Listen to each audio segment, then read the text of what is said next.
वंदे मातरम समस्त को प्रणाम स्वागतम एपिसोड नंबर 268 268 अध्याय सीक्रेट कॉलेज पेज 67 आरंभ आमे आज दुईटी लाइन पढ़ा कथा अंततः गोटे वार्ड उपर आमे आज आलोचना करिबा गोटे शब्द उपर आमे आज आलोचना करिबा पई प्रचेष्टा करिबा आमे आज जहाँ पढ़ा से दुई लाइन मु आपको पढ़ी दउची किंतु मुख्यतः आमर समय भितर आमे आज गोटे वार्ड को चिंता करिबा पढ़िबा पई the absolute the perfect the alone तीन चारिटा एपिसोड पूर्व 266तम एपिसोड तले आमे पढ़िथिले 266तम एपिसोड आमे तबे पढ़िथिले सेतबेले ए लाइन ता थिला ए सेकंड टाइम ये लाइन ता रिपीट होउछ से 67 जो पाखे बही थी तार अंततः चारोटी लाइन पूर्व आम ये जो लाइन टी आलोचना करूँ तार चारोटी लाइन पूर्व एक्जाक्टली से जिन the absolute the perfect the alone सेठी थिला देखंतु से तार परवर्ती लाइन रे थिला जदि बही थिबा आपण देखंतु that called out of the silence is mute force एठी से प्रथम लाइन सेया अछि the absolute the perfect the alone has entered with his silence into space केवल सेकंड लाइन ता चेंज हेछि सेठी जो प्रथम लाइन यार प्रथम लाइन ये दीटा जक समान किंतु सेठी थिला has called out of the silence is mute force नीरवता मध्यरु से तांकर निर्वाक शक्ति को आवाहन करिसंती पढी थिले एठी कहते has entered with his silence से जो नीरवता सहित प्रवेश करिसंती कहा भीतर को ना स्पेस भीतर तो एठी गोटिए जिंस आपन को पाखरे जणा पडुची जे स्पेस भीतर को प्रवेश करिसंती माने से स्पेस रो बाहर अछंती जहाँ को ट्रांसेंडेंट कहते से एक भिन्न जगत रू आसुचंती विथ हिज कौन entered with his silence silence होची कौन ना ताकर म्यूट फोर्स बोली कि आमे दुईटा ये पूर्व आमे आलोचना करितलो साइलेंस इज म्यूट फोर्स ताकर निर्वाक मौन शक्ति होची सेया तेणु से जो आमे आज देखुछथि the absolute the perfect the alone से परम परात्पर पूर्ण सत्ता एवं अलोन एकाकी has entered with his silence into space तेणु आमे मुख्यतः आज जहाँ आलोचना करिबा ताहा होची पूर्ण सत्ता परम पूर्ण सत्ता द परफेक्ट तेणु ए 4-5 लाइन भितर अनेक जिनस ता भितर लिखा है आपण किसी तो पढ़ुलणी ता भीतर को प्रवेश करूचंती किंतु गोटे जिनस सत्य होची चेतना जो परिमाण रे विवर्तित होबो विकसित होबो सेही अनुपात रे आपण अनेक जिनस देखिबा को पाइबे अनेक जिनस देखिबा को पाइबे तेणु आमे गोटे समय थिला आपण मानकर मने थिबो आमे गोटे चैप्टर आलोचना करूतिले मूल प्रथमे सावित्री कोन बोली करी गोटे दिटा इमती इंट्रोडक्शन क्लास एडु सुरा आमे आलोचना करूतिले तार परवर्ती अवस्था रे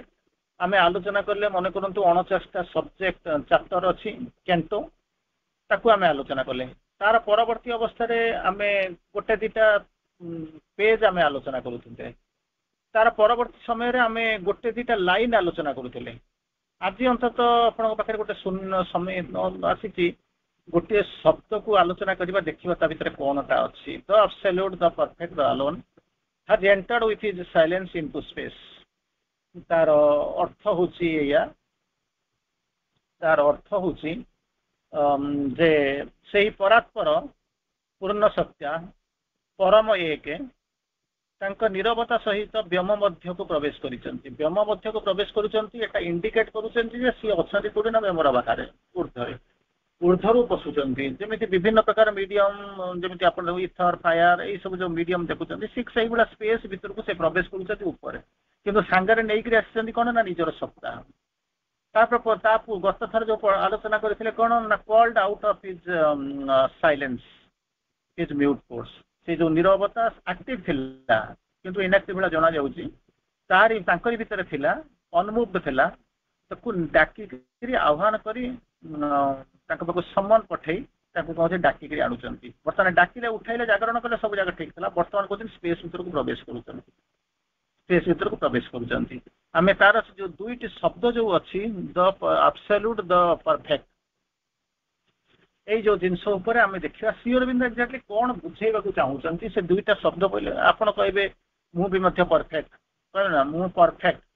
गोटे जन माने गोटे काम करदेव आपण मैंने टीचर थे गाइड थे परफेक्ट एमती शब्द सहित आप परिचित थे से जो परफेक्ट कहले कौन केमी कौन कहते आम तो जहाँ आमको भल लगुच आम ताको कहीदे ना प्रकृत में तार आउ किसी संज्ञा श्रीअर बिंदु निर्धारण करटा आम किटा देखा तेणु गोटे शब्द प्रथम शब्द बारंबार तो आब्सोल्यूट बोलिक कहते श्रीअर बिंदु तीन चारिटा लाइन मुझे कहूचे से जो आब्सोल्यूट तापर आम परफेक्शन आड़ को परफेक्ट आड़ को you can know the infinity in a way but you can't know the absolute infinity बहुत समय आम कहूँ से जो आब्सोल्यूट सी होती इनफिनिटी सी होती इटर्नाल सी हूँ इमोर्टाल ये सब आम बहुत शब्द कहूँ ओमनिसेंट ओमनिप्रेजेंट ओमनिपोटेंट इलिमिटेबल बहुत शब्द आम भगवान आम यूज करूँ किंतु श्री अरविंद जो बुझाऊँच जो इनफिनिटी बोलिक कहते इनफिनिटी जे सीमा जार ना फाइनाइट जार सीमा अच्छी आम सब जहाँ को देखुचे आम निजे आम हूँ फाइनाइट ये जो पृथ्वी भितर रोचु आम जो घर भितर रोचु ये हूँ फाइनाइट किंतु सी हूँ इनफिनिट गोटे पार्ट ये असीम हूँ कल्पना कल्पना करें तो श्री अरविंद प्रथम लाइन जो आब्सोल्यूट को बुझा चाहते कहते you can know the infinity in a way जानीपारे इनफिनिटी को गोटे प्रकार आप बुझीपारे जानीपारे but you can't know the absolute जो पराब परात्पर जहाँ कहते आब्सोल्यूट बोलिक कहते जानीपारे इनफिनिटी आम गोटे कल्पना करदे आम हूँ फाइनाइट आम जी बड़ सी हूँ इनफिनिटी गत काली आम जानूँ जे कि आम ठार बड़ आम कल्पनार अधिक आम चिंतार बाहर विभिन्न प्रकार शब्द यूज करके कंटिन्यूअसली 3 दिन है आलोचना किंतु आब्सोल्यूट बोलिक कहले आम कल्पना करें आब्सोल्यूट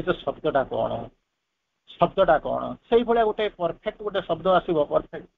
श्री अरविंद कहते आप कहे कौन ना किटा परफेक्शन मो पाखे अच्छी जन को देखिए हाँ कहे आश्रम गोटे साधक अच्छा बड़ अच्छा भर परफेक्शन अच्छी ठीक अच्छे अच्छी माँ श्री अरविंद कहते आम सहित कौन बुझार अच्छे किए जाने आपण मैंने जो मैंने बसी से भाया सत्ता हुए तो पुनर्बार जन्म नहीं न आसो बोलिक कौन कहे क्या विभिन्न प्रकार मानने जन्म कथा हूँ भगवान सब मन रखुच्च आम सब मन रखिपार ये हूँ आम भर पार्थक्य आउ सब ठीक ठाक अच्छे तो श्री अरविंद बुझाऊँ जो आब्सोल्यूट बोलिक जहाँ कहते अनलिमिटेड सीमा ना असीम by the desire as it is inaccessible to the knowledge आपड़ क्या आब्सोल्यूट बोलिक कहते जे कि हूँ unlimited by its force by its desire by the desire unlimited limitation किसी ना से हूँ absolute as it is inaccessible to the knowledge तुम ज्ञान कल्पना करें अंततः आम आसी आम समस्त कहते मत छाड़ी आप समस्त कहते तुम जो जी बाट ज्ञान जाइए तुम कल्पना जाइए तुम जहाँ तर्जमा करुच तुम मानने तुम ज्ञान परिधि ता भर चिंता कर देखेले कौन हम इनएक्सेसिबल खोजी पाइबे पारे कि देखिपारे छुई पारे कहते it is through both a supreme affirmation and a supreme negation that we can arrive at the truth. Arrive at the truth. जने लोक कहूँ जो आस्तिक अच्छी जड़े नास्तिक अच्छी जड़े आस्तिक अच्छी जड़े नास्तिक तो आस्तिक मान भगवान अच्छा नास्तिक मान भगवान ना भगवान ना बोलिक कह भारी सहज किंतु भगवान अच्छा प्रूव करा भारी भारी कष्ट जड़े आसिक पहुँच भगवान अच्छा ना कहीं भगवान था मुझे कहीं बिलियन ट्रिलियन कहीं बसता मुझे इलेक्शन हारीगली से कहीं बहुत जिन नेगेशन आप बहुत जिन देखते पारे किंतु अस्तित्व भारी कष्ट देखलु तो भगवान कौटी अच्छा भगवान अच्छा ना हाँ देखलु तो भगवान कौटी अच्छा केस करेंगे गोटे निजर कनसेप्ट को लेकर थोबे निजर धारणा को लेकर थोबे कि देखे पारे भगवान कौटी देखा देखी पार किए कौटी केमी भगवान को रियलेसन कर देखी पारे तेणु कहले दुईटा मेथड मत सत्य एपटे भी जापर सेपटे भी जापर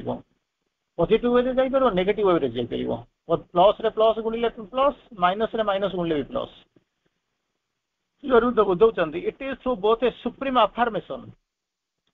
अफर्मेशन हो बा सुप्रीम नेगेशन रे हो जे दुईटार जो पटे जाओ तुम जाकर पहुँची पार तेणु आप कहे केवल ये गोटे रास्ता ठीक से बारंबार मास कहते लाइन को मुझे कोट करुच्ची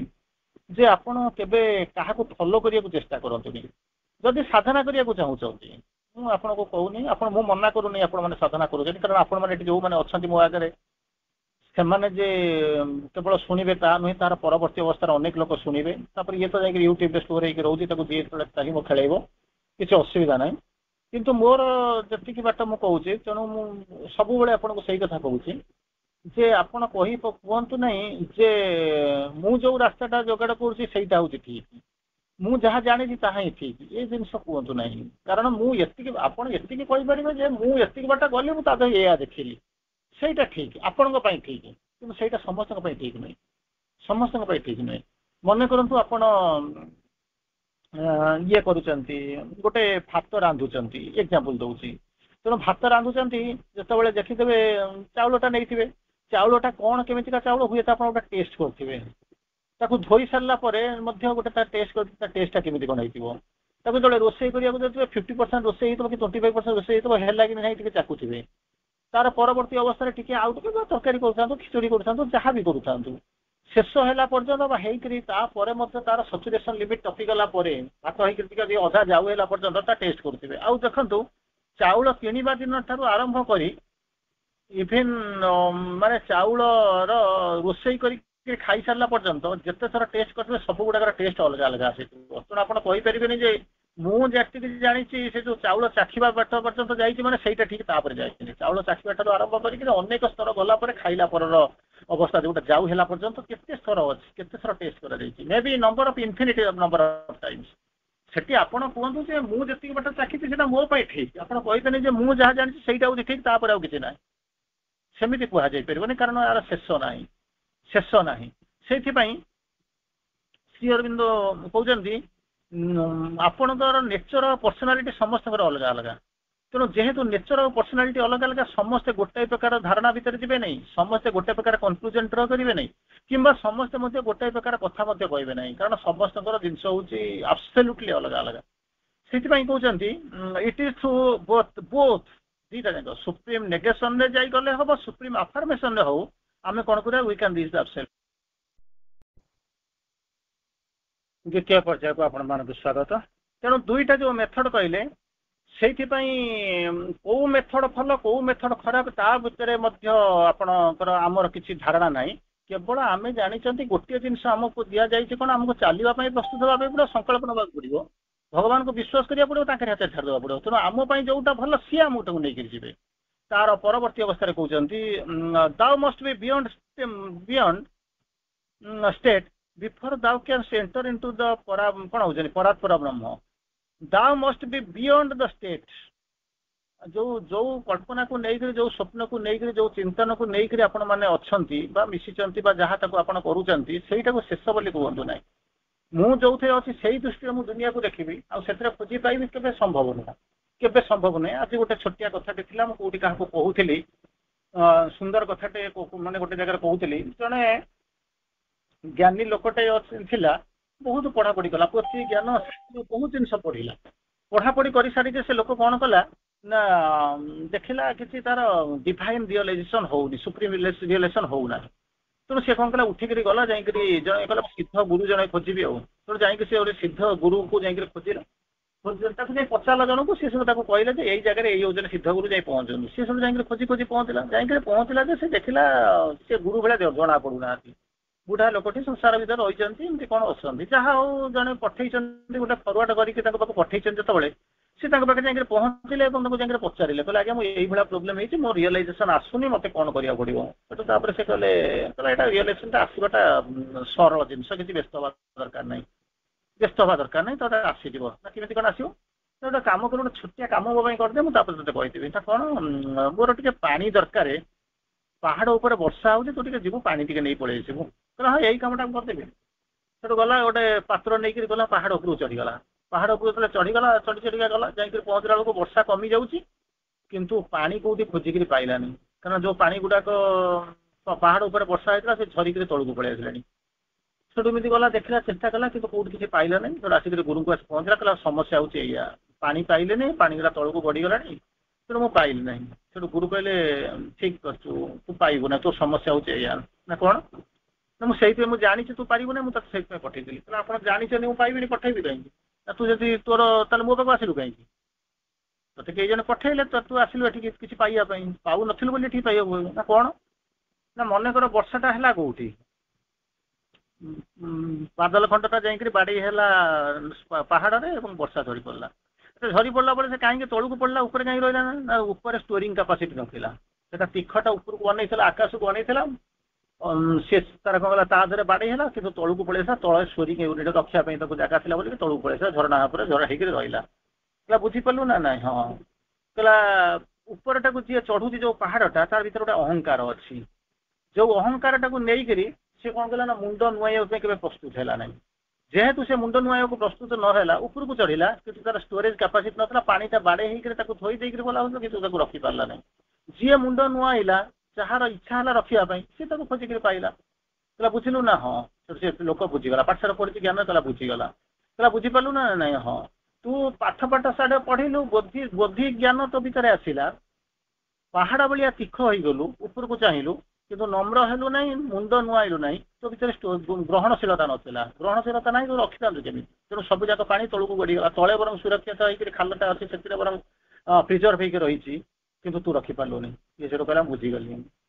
ବୁଝିଗଲା ବର୍ତ୍ତମାନ ମୋ ଷ୍ଟୋରିଂ କାପାସିଟି କେମିତି ବଢେଇବି ମୁଁ ସେଇ କଥା ଚିନ୍ତା କରିବି ଉପରକୁ ତ ଯିବାଟା ସତ୍ୟ ତୀଖ ହେଇକରି ଚଢୁଛି ତା ସାଙ୍ଗେ ସାଙ୍ଗେ ମୁଁ ଷ୍ଟୋରେଜ କାପାସିଟିଟା କେମିତି ବଢେଇବି ସୋ ଦ୍ୟାଟ୍ ସେଥିରେ ସଂଗୃହୀତ ହବ ଯଦି ସଂଗୃହୀତ ହବ ତାହେଲେ ମୋ ପାଖରେ ଡିଭାଇନ୍ ରିଅଲାଇଜେସନ ଆସିବ ସେଇ କଥା ଶ୍ରୀ ଅରବିନ୍ଦ କହୁଛନ୍ତି ଦାଉ ମଷ୍ଟ ବି ବିୟଣ୍ଡ ଦ ଷ୍ଟେଟ୍ ବର୍ତ୍ତମାନ କୋଉଥିରେ ଅଛୁ ବର୍ତ୍ତମାନ ମୁଣ୍ଡକୁ ଉପରକୁ କରିକି ଠିଆ ହବାର ଉପରକୁ ଚଢିବାର ଷ୍ଟେଟରେ ଅଛୁ କିନ୍ତୁ କଣ କରିବୁ ନା ବିୟଣ୍ଡ ଦ ଷ୍ଟେଟ୍ ସିଏ ଯୋଉ ସ୍ତରରେ ଅଛୁ ସିଏ ଯୋଉ ଅବସ୍ଥାରେ ଅଛୁ ତାର ପରବର୍ତ୍ତୀ ଅବସ୍ଥାକୁ ଯିବୁ ବିଫୋର ଦାଉ କ୍ୟାନ୍ ସେଣ୍ଟର ଦ ପରାତ୍ପର ବ୍ରହ୍ମ ଯଦି ପରାତ୍ପର ବ୍ରହ୍ମ ଭିତରକୁ ଯିବାକୁ ଚାହୁଁଛୁ ବର୍ତ୍ତମାନ ଯୋଉ ଷ୍ଟେଟରେ ଅଛି ସେ ଷ୍ଟେଟର ବିୟଣ୍ଡକୁ ଉର୍ଦ୍ଧ୍ୱକୁ ଯିବାକୁ ପଡିବ ଯଦି ସେ ଷ୍ଟେଟକୁ ଅତିକ୍ରମ କରି ନ ଯାଇପାରିବୁ ତାହେଲେ କଣ ହବ ନା ତୁ ସେ ପରାତ୍ପର ବ୍ରହ୍ମଙ୍କ କଥା ଖୋଜିକିରି ପାଇବୁ ନାହିଁ ଚିନ୍ତା କରିପାରିବୁ ନାହିଁ ତେଣୁ ସେଇ ଯୋଉ ଜିନିଷଟା ମୁଣ୍ଡ ନୁଆଇକିରି ଆମକୁ ଯୋଉ ଯିବାକୁ ପଡିବ ସେଇ କଥା କହୁଛନ୍ତି ତାର ପରବର୍ତ୍ତୀ ଅବସ୍ଥାରେ ଆମେ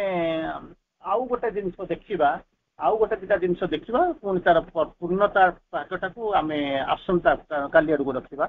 କାରଣ ଆଉ ଟିକେ କ୍ଲାରିଟି ଦରକାର ତେଣୁ କହୁଛନ୍ତି କଣ ଶ୍ରୀ ଅରବିନ୍ଦ ତାକୁ ମାନେ ବୁଝଉଛନ୍ତି ଗୋଟେ ଚମତ୍କାର ଭାବରେ ବୁଝଉଛନ୍ତି ଯୋଉ ଫୋର୍ସ କଥା କହୁଛନ୍ତି enter with is silence is mute force into the space entered with ମାନେ ଯେତେବେଳେ ଆସୁଛନ୍ତି entered with his force into the space ସେ ଯୋଉ ଫୋର୍ସ କଥା କହୁଛନ୍ତି ଯାହାକୁ ନେଇକରି ଆସିଛନ୍ତି ଶ୍ରୀ ଅରବିନ୍ଦ ତାକୁ ବୁଝଉଛନ୍ତି ଗୋଟେ ଦିଟା ଇଏରେ କହୁଛନ୍ତି କଣ କହିଲେ it is when the mother puts her force into the flower that it becomes more than a symbol ଆପଣ ଅଧିକାଂଶ ଲୋକଙ୍କର କିଛି ଧାରଣା ସିମ୍ବଲ କଣ ଏଗୁଡା ସବୁ ଧାରଣା ନଥାଏ ସେ କଣ କରନ୍ତି ନା ମାଙ୍କ ବ୍ଲେସିଂସ୍ ନେଇ ଆସିଲେ ବ୍ଲେସିଂସ୍ କଣ ଏସବୁ ବିଷୟରେ ଧାରଣା ନଥାଏ ବ୍ଲେସିଂସ୍ ନେଇ ଆସିଲେ ଇଏ ତାକୁ ମାନେ ରଖିଦେଲା ସିଏ ଭାବୁଛନ୍ତି ବ୍ଲେସିଂସ୍ ରହିଲେ ସବୁ କଣ ସବୁ ଯୋଉ ରଖିଲା ମାନେ କୋଟି କୋଟି ଟଙ୍କା ଆସିଯିବ ଏ କରିବ ସେ କରିବ ତେଣୁ ତାକୁ କୋଉଠି କଣ ଗେଞ୍ଜି ଦେଲେ କୋଉଠି କଣ ମାରିଦେଲେ କି କୋଉଠି କଣ କରିକି ରହିଥିବେ ଆକ୍ଚୁଆଲି ତାଙ୍କର ବି ସକ୍ସେସଫୁଲ ହୁଅନ୍ତି ସେ ବ୍ଲେସିଂସ୍ ଭିତରେ ଗୋଟେ ଫୁଲ ଥାଏ ମୋଷ୍ଟଲି ଆପଣ ଜାଣିଥିବେ ଗୋଲାପ ଫୁଲର ଗୋଲାପ ପାଖୁଡା ତା ଭିତରେ ଥିବ ଦେଖିଥିବେ ତାକୁ ଅନେକ ଲୋକ ମଧ୍ୟ ରୋଗ ହଉ ବା ଭଲରେ ହଉ ସେମାନେ ମଧ୍ୟ ତାକୁ ଖୋଲିକରି ତାକୁ ଖାଆନ୍ତି ମୁଁ କହିବାକୁ ଯାଉନି ମୁଁ ତା ଉପରେ କିଛି କମେଣ୍ଟ ଦେବା ଦରକାର ନାହିଁ କିନ୍ତୁ ସେଇ କଥା ଯୋଉ ଶ୍ରୀ ଅରବିନ୍ଦ ଯେତେବେଳେ ବର୍ଣ୍ଣନା କରୁଛନ୍ତି ମଦର୍ସ ଫ୍ଲାୱାର ଆଉ ତାର ସିମ୍ବଲ କଥା ଯେତେବେଳେ ଚିନ୍ତା କହୁଛନ୍ତି ସେଇଥିରେ ମାଙ୍କର ଶକ୍ତି କଥା ଗୋଟେ ଜାଗାରେ ବର୍ଣ୍ଣନା କରୁଛନ୍ତି it is when mother puts her force into the flower ସେଟା ଯଦି କହିବେ ସବୁ ଆମ ଘର ପାଖରେ କଣ ଗୋଲାପ ଗଛ ନାହିଁ ଆମ ଘର ପାଖରେ କଣ ପଦ୍ମ ଫୁଲ ନାହିଁ ମା ତ ସେଇଆକୁ ଆଣିଛନ୍ତି ସେଇ ସବୁ ବ୍ଲେସିଂସ୍ ଭିତରେ ପୁରେଇଛି ଆମେ ତାକୁ ପୁରେଇକି ଦେଇଦେଲେ ହବ ନା ହଁ ସିଏ ବ୍ଲେସିଂ ହବ କି ନାହିଁ ମୁଁ କହିପାରିବିନି କାରଣ ବ୍ଲେସିଂସର ସଂଜ୍ଞା କିଛି ଅଲଗା ବ୍ଲେସିଂର ସଂଜ୍ଞା ହଉଛି ଏଇଆ ତେଣୁ ମା ଶ୍ରୀ ଅରବିନ୍ଦ କହୁଛନ୍ତି ମା ଯେତେବେଳେ ପୁଟ୍ସ her force into the flower ସେ ଗୋଟେ ଫୁଲଟାଏ ଥିଲା ଏମିତି ଆପଣଙ୍କ ବଗିଚାରେ ଅନେକ ଗୋଲାପ ଫୁଲ ଫୁଟୁଛି ଏମିତି ମୁଁ ଭାବୁଛି ଆପଣମାନେ ଯୋଉମାନେ ବସିଛନ୍ତି ଅନ୍ତତଃ ମୁଁ ଯୋଉ ଆପଣମାନଙ୍କୁ ଜାଣିଛି ଅଲମୋଷ୍ଟ ସମସ୍ତଙ୍କ ବଗିଚାରେ ଯଦି ଆପଣ ଖୋଜିକି ଯାଇକି ପାଇବେ ଯଦି ଗୋଟେ ଗୋଲାପ ଫୁଲ ନିଶ୍ଚିତ ଭାବରେ ପାଇବେ ଏଥିରେ ସନ୍ଦେହ କରିବାର ନାହିଁ କିନ୍ତୁ ମା କହୁଛନ୍ତି କଣ ସିଏ ଗୋଲାପ ଫୁଲ ଠିକ ଅଛି ଗୋଲାପ ଫୁଲ କିଛି ଅସୁବିଧା ନାହିଁ କିନ୍ତୁ ଗୋଲାପ ଫୁଲ ଭିତରେ ତାଙ୍କ ଶକ୍ତିଟା ପ୍ରବେଶ କରିବ ସେଇ ହେଇଯିବ ସିମ୍ବଲ ସେଇ ହେଇଯିବ ବ୍ଲେସିଂ ତେଣୁ କଣ କହୁଛନ୍ତି it is when mother puts her force into the flower ଏଇ ଯୋଉ ଫୁଲ ଅଛି ତା ଫୁଲ ଭିତରେ ତାଙ୍କର ଫୋର୍ସ ଯେତେବେଳେ ତା ଭିତରେ ପୁରେଇବେ ପ୍ରବେଶ କରାଇବେ ସେତେବେଳେ that it becomes more than a symbol ସେତେବେଳେ ତାଙ୍କର ସିମ୍ବଲ ଅପେକ୍ଷା ସେଟା ହଉଛି ଅଧିକ ହେଇଯିବ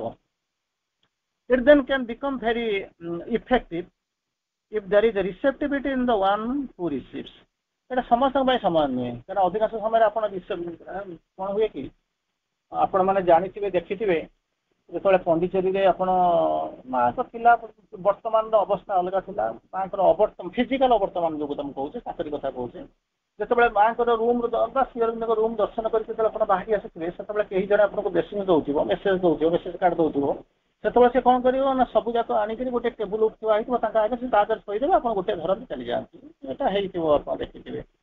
କାରଣ ସେମାନେ କହୁଛନ୍ତି ଆମେ ଯୋଗ୍ୟ ନୁହେଁ ଯୋଉମାନେ ଅଛନ୍ତି ସିନିୟର ସାଧକ ଆଶ୍ରମ ଏଠି ସେମାନେ ଆମେ ଯୋଗ୍ୟ ନୁହେଁ ଯେ ବ୍ଲେସିଂଟା ତମ ହାତକୁ ଦେବ ବୋଲି କିନ୍ତୁ ଆମର ପ୍ରୋବ୍ଲେମ କଣ ହୁଏ ଆମେ ପୁଳାଏ ଖଣ୍ଡ ବ୍ଲେସିଂ କୋଉଠି କେମିତି ମାଗିକିରି ଧରିକିରି ପଳେଇ ଆସିଥାଉ ତାକୁ ସାଙ୍ଗେ ସାଙ୍ଗେ କଣ କରିବୁ ନେଇକିରି ଜଣ ଜଣକୁ ନେଇକି ଧରେଇ ଦେବୁ ଠିକ ଅଛି କାହାର ଚେତନା କେତେ ବାଟ କଣ ଗଲାଣି ଅଲଗା କଥା କିନ୍ତୁ ହାତରେ ବ୍ଲେସିଂ ଦେବାର ଆମର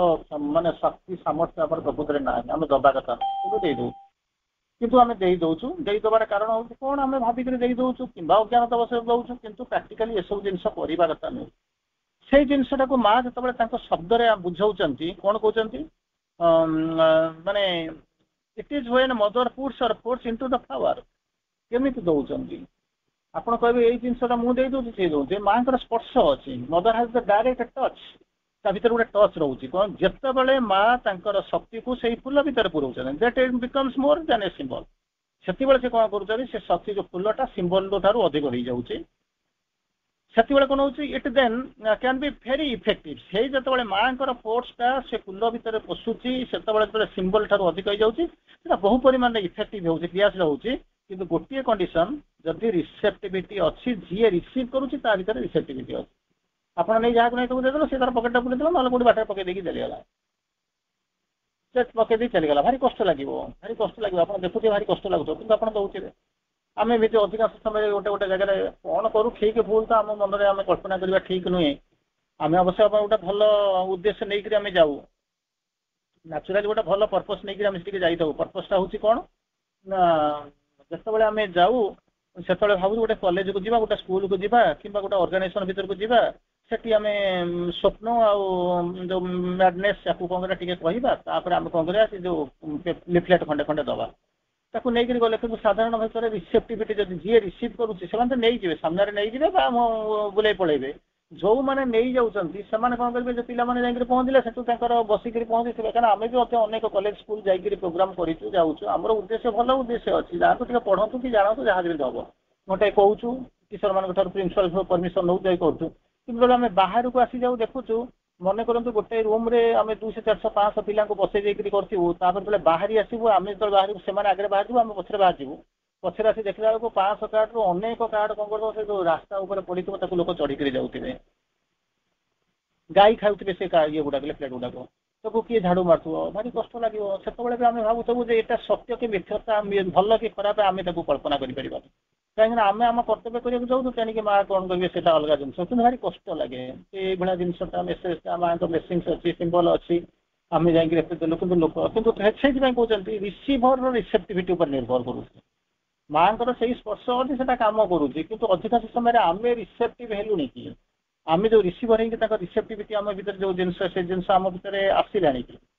ତାପରେ ପୁନର୍ବାର ମା ଆଉ ଗୋଟେ ଜାଗାରେ ଶ୍ରୀଅରବିନ୍ଦ ଆଉ ଗୋଟେ ଜାଗାରେ କହୁଛନ୍ତି କଣ କହୁଛନ୍ତି the mother's force is psychic the mother's force or psychic can act जो ଚୈତ୍ୟ ଶତାବଲୀରେ କହୁଛନ୍ତି ଆମେ ତାକୁ ଯାହାକୁ ଜାଣିପାରୁନୁ ବୁଝିପାରୁନୁ ଟିକାଲି ଆମେ ବୁଝୁଛୁ କିଛି ସମୟ ପୂର୍ବରୁ ଆପଣ ଯୋଉ କ୍ୱେଶ୍ଚିନ୍ ବି ସେଇ କଥା ପଚାରୁଥିଲେ ଚୈତ୍ୟ କଣ କରୁଛି ବିଭିନ୍ନ ସ୍ତରକୁ ଯାଉଛି ଯାଇକି ଦେଖା କରୁଛି ସେଠୁ ଆସିକି ଫୁଲଫିଲ୍ ହେଇକି ଫେରୁଛି ତାର ଡିମାଣ୍ଡ ତାର ନିଡ୍ସ ତାର ଯୋଉ ଲିମିଟେସନ ୟାକୁ ସବୁ ନେଇକରି ଯାଉଛି ସେଠି ଯାଇକି ପହଞ୍ଚି ସାରିଲା ପରେ ତାକୁ କଣ କରୁଛି ସେଟା ଫୁଲଫିଲ୍ ହେଇକି ଆସୁଛି ପୁଣି ତାପରେ କାମ କରିବା ପାଇଁ ମାନେ ଏନର୍ଜାଇଜ ହେଇକି ଆସୁଛି ଚାର୍ଜ ହେଇକି ଆସୁଛି ଯୋଉ କାମ କରୁଛି ତେଣୁ ଏଠି କହୁଛନ୍ତି ଶ୍ରୀଅରବିନ୍ଦ ଗୋଟେ ଜାଗାରେ କହୁଛନ୍ତି ମଦର୍ସ ଫୋର୍ସ ଅର୍ ଦ ସାଇକିକ୍ ଆମେ ଯୋଉ ଚୈତ୍ୟ ମା ଯେମିତି ଗୋଟେ କହିଲେ ଚୈତ୍ୟ ସତ୍ତା କଣ ହଉଛି ନା ହୃଦ କେନ୍ଦ୍ର ପଛରେ ଅଛି ମା କହୁଛନ୍ତି ତୁମ ହୃଦୟ ହଉଛି ମୋର ନିତ୍ୟ ନିବାସ ସ୍ଥଳ ଏଠି ଗୋଟିଏ ଜିନିଷ କହିଲେ କଣ mothers force or the psychic can act mothers ଫୋର୍ସକୁ Sri Aurobindo ବୁଝଉଛନ୍ତି ସେଇ ହଉଛି ଚୈତ୍ୟ ସେ can act but on condition ସେ କାମ କରିବ କଣ୍ଡିସନ ହଉଛି କଣ that the ଆସେଣ୍ଟ of the being is there ଆପଣ ତାକୁ ହଁ ମାରୁଛନ୍ତି ତ କାମ କରିବାକୁ ଦଉଛନ୍ତି ତ ଆସେଣ୍ଟ ଅଫ୍ ଦ ବିଙ୍ଗ ସତ୍ତାର ଯୋଉ କଣ ହଉଛନ୍ତି ଆସେଣ୍ଟଟା ନିହାତି ଦରକାର ଯଦି ସିଏ ନଥିବ ସେ କାମ କରିପାରିବ ଜଣେ କାମ କରିବାକୁ ଆସିଛି ଆସିକରି ପହଞ୍ଚୁଛି ଆପଣଙ୍କ ମନେ କରନ୍ତୁ ଆପଣଙ୍କ ଘର ଆଗରେ ଗୋଟେ ଲୋକ ଆସିକରି ପହଞ୍ଚିଲା ଗୋଟେ ମାନେ କଣ ହଉଛି କଣ ଗୋଟେ ବିକ୍ରି କରିବାକୁ ଆସିଛି ଆପଣ କିଣନ୍ତିନି ଯେତେବେଳେ ଆପଣଙ୍କ ଦରକାର ଥିବ ହୁଏତ ସେ ଆସିଥିବ ଯେ ତାକୁ ଡାକିବେ ନହେଲେ କୁଆଡେ ବୁଲି ବୁଲିକିରି ଆ ଦୋକାନ ତା ଦୋକାନ ବୁଲି ବୁଲିକିରି କୋଉଠି 5 କିଲୋମିଟର 10 କିଲୋମିଟର 50 କିଲୋମିଟର ବୁଲିକି ଯାଇକି ଗୋଟେ କିଣିବେ କିନ୍ତୁ ଯେତେବେଳେ ସିଏ ଆସିଥିବ ଆପଣଙ୍କ ଦ୍ୱାରକୁ ବିକ୍ରି କରିବା ପାଇଁ ଆପଣ ତାକୁ ଆସିବେ ନାହିଁ ସେଥିପାଇଁ କହୁଛନ୍ତି ସେ ଶକ୍ତିକୁ ଯଦି ଆମର ଆମେ ଯଦି ଫିଲ୍ କରିବା ତ ଆମେ କିଣିବା ସାଧନା କରିବା ସେଟା ଅଲଗା କଥା ଯଦି ନହବ ତାହେଲେ କଣ କରିବ ନା ଆମେ ଆସେଣ୍ଟ ଦବା ନାହିଁ ଯଦି ଆସେଣ୍ଟ ନ ଦବା ସେ ଫୋର୍ସଟା କାମ କରିବ କେମିତି ସେଥିପାଇଁ କହୁଛନ୍ତି ସାଇକି କଣ ସାଇକି ଫୋର୍ସ କଣ ଆମେ ତ ପଢୁଛନ୍ତି ରବିବାର ଦିନ ଆମେ ଯୋଉ ଚୈତନ୍ୟପୂର୍ଣ୍ଣତା ପଢି ପଢି ଚାଲୁଛନ୍ତି ସବୁ ମାନେ 55ଟା ଏପିସୋଡ ଆମେ ପଢିଲେଣି ତାକୁ ଆମେ ପଢିଲେଣି ତେଣୁ ଏଇଠି କହୁଛନ୍ତି ମଦର ସ୍ପୋର୍ଟସ ଅର୍ ସାଇକିକ କ୍ୟାନ୍ ଆକ୍ଟ ଇଏ କାମ କରିବାର କିଛି ଅସୁବିଧା ସେ କାମ କରିବାକୁ ହିଁ ଆସୁଛି କିନ୍ତୁ କଣ୍ଡିସନ ହଉଛି ଏଇଆ ତାର ସର୍ତ୍ତ ହଉଛି କଣ କଣ୍ଡିସନ କହୁଛନ୍ତି ସର୍ତ୍ତ ହଉଛି କଣ in condition the ascent of the being is there ଏଇ ଯୋଉ ସତ୍ତା ଯିଏ ଆସୁଛି ଯିଏ ଆପଣଙ୍କୁ ଡାକୁଛି ଯୋଉ ମାନେ ଆପଣ ଆମେ ଏଇ ସବୁ ଯୋଉମାନେ ଅଛନ୍ତି ତାଙ୍କର ଆସେଣ୍ଟଟା ହଉଛି ନିହାତି ଏସେନ୍ସିଆଲ ସମ୍ପୂର୍ଣ୍ଣ ଭାବରେ ଆବଶ୍ୟକ ଯଦି ତା ବିନା ସେ ଯଦି ନ ଖୋଲିବ କଣ କରିବ ସେ ଯଦି କାମ କରିବାକୁ ନଦବ କଣ କରିବ ତାର ଯଦି ୱିଲ୍ ନଥିବ କଣ କରିବ ତାର ଯଦି ମନେ କରନ୍ତୁ ଗୋଟେ ମାନେ କନସେଣ୍ଟଟା ନଦବ ଯଦି ସେ ନମ୍ର ନ ହବ ତାହେଲେ ସେ କାମ କେମିତି କରିବ ତେଣୁ ସେଥିପାଇଁ କହୁଛନ୍ତି ଆସେଣ୍ଟ ଇଜ ମୋଷ୍ଟ ଏସେନ୍ସିଆଲ ଯାହା ହଉ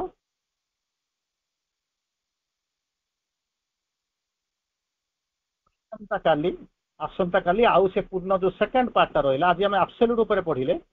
ତାପରେ ଯୋଉଟା ସେକେଣ୍ଡ ପାର୍ଟଟା ରହିଲା ପରଫେକ୍ସନ ଆଡକୁ ଆମେ ଆସନ୍ତାକାଲି ଯିବା ବନ୍ଦେ ମାତରମ୍ ଗୁଡ୍ ନାଇଟ୍